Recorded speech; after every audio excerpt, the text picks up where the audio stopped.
Esther 7 from the Net Bible.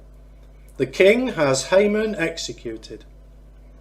So the king and Haman came to dine with Queen Esther. On the second day of the banquet of wine, the king asked Esther, "What is your request, Queen Esther? It shall be granted to you. And what is your petition? Ask up to half the kingdom, and it shall be done."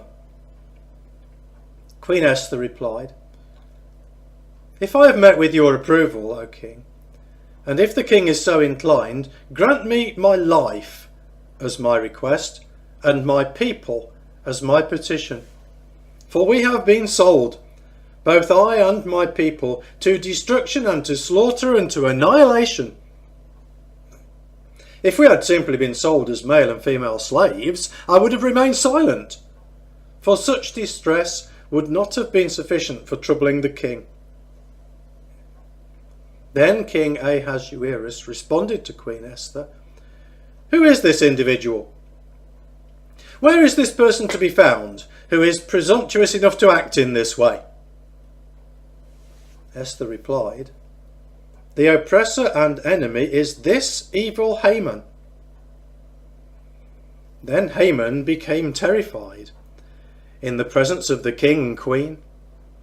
In rage, the king arose from the banquet of wine and withdrew to the palace garden.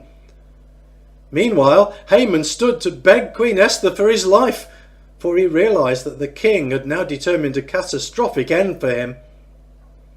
When the king returned from the palace garden of the banquet of wine, Haman was throwing himself down on the couch where Esther was lying. The king exclaimed, "Will he also attempt to rape the queen while I'm still in the building?" As these words left the king's mouth, they covered Haman's face. Harbona, one of the king's eunuchs, said, "Indeed, there is the gallows that Haman made for Mordecai, who spoke out in the king's behalf. It stands near Haman's home and is 75 feet high."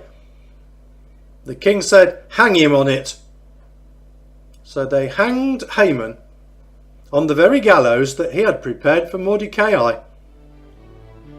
The king's rage then abated.